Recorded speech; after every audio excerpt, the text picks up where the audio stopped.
Hey guys, what's going on? It's V2 Drake here, and first and foremost, guys, I'd just like to explain why I've been gone the last week.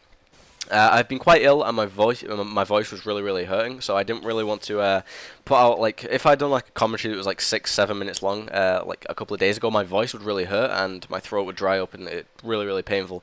So I left out a couple of days, kind of just relax and things like that. I did get a little bit of gameplay, and this is one of the games I actually got, I think, 2 days ago. Now, I do get messages asking me how to play S&D. I don't know how people figured out, or if they didn't figure out, they just took a lucky guess that I play S&D. S&D is probably one of my favorite game modes. I like the elimination style. I like the fact that you get a lot of points in it. Especially, I was running double XP at the time, so it was very good, getting 1,000 points a kill. And I was using the recon drone as well a lot of the time, so I would get the you get like 1,000 points per spotting someone, and then you get 400 points if that person kills them or another person on your team kills them. So a lot of points in this game mode. But yes, rushing in S&D. Now it's something I do a lot, so I feel like I can give quite a lot of insight on it. But then again, I'm really bad at breaking down my own playstyle, right? Because I've played so many different games that have helped me fine-tune how I play Call of Duty. Games like arena-style shooters, if you don't know what they are, games like Unreal Tournament, Quake 3 Arena, Nexus, things like that. Really fast-paced games that when I play Call of Duty, a lot of people will say like, "Oh, it's really fast-paced," or "You play in 10 sensitivity, so it's really fast." Like to me, this isn't that fast. This is relatively slow, right? Games like Quake and Doom, they're really fast games. So that's how I play, like quote-unquote fast playstyle. But yeah, first and foremost, guys, the number one thing you can learn from anything playing S&D is traffic patterns, right? You only get one life, so the way you take on the map is very important. And you'll see in the first and second round, I rush underneath, and that's because the attacking team, they often rush out of there thinking, okay, no one's really going to come under here. It very rarely happens, and I use that to my advantage because generally people are like, if it's 1v1, people are always ready to jump it, like run into that opposite person, right? But when I do it, when you rush against like a couple of people, they generally think, okay, in their mindset, they're thinking, okay, I'm with a few people on my team, no one really comes this way. They're really relaxed, so they're not like on edge to kind of, aim to someone really quickly and shoot them or whatever, or snap to them and twitch them or whatever and kill them. So I take advantage of that, and it's a really good method. I would say learning traffic patterns over, what guns you use and what kill streaks you use and perks and whatnot, it's very important because people don't necessarily understand the power of understanding a map. For example, on the last round, I got a double nade kill.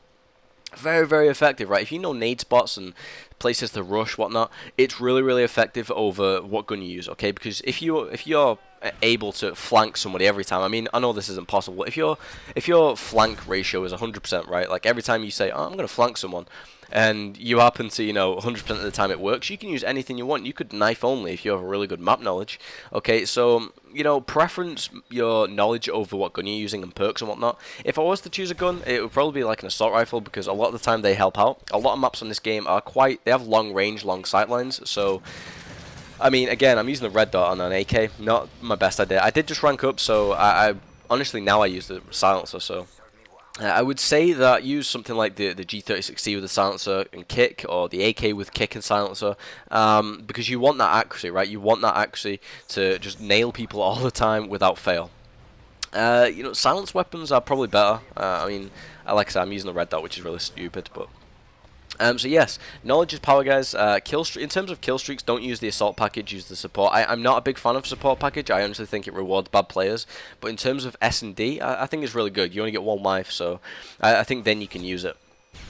I tend to use UAV, counter UAV, or ballistic vests, and I also use recon drone. The reason I use recon drone is one, because it's 10 kill streaks, which is less than what I've just got then, which is 12 on the advanced UAV. And every time you spot somebody, you get 1,000 points. You get 1,000 points. Well, I do because I have double XP on, but you get 500 points, which is the same amount as a kill.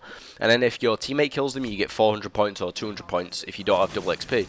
So really good. I'd say use recon drone and struggle to them 10 kills maybe, and on the last round use it. Very good kill streak. Well, that, guys, I do hope that this kind of helped you in your S&D quest for glory.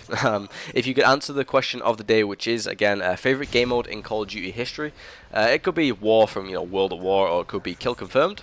Personally, I'd like to see Kill Confirmed in future games. That would just work for me really well. Other than that, guys, I am back now. Thank you very much for watching, and peace out.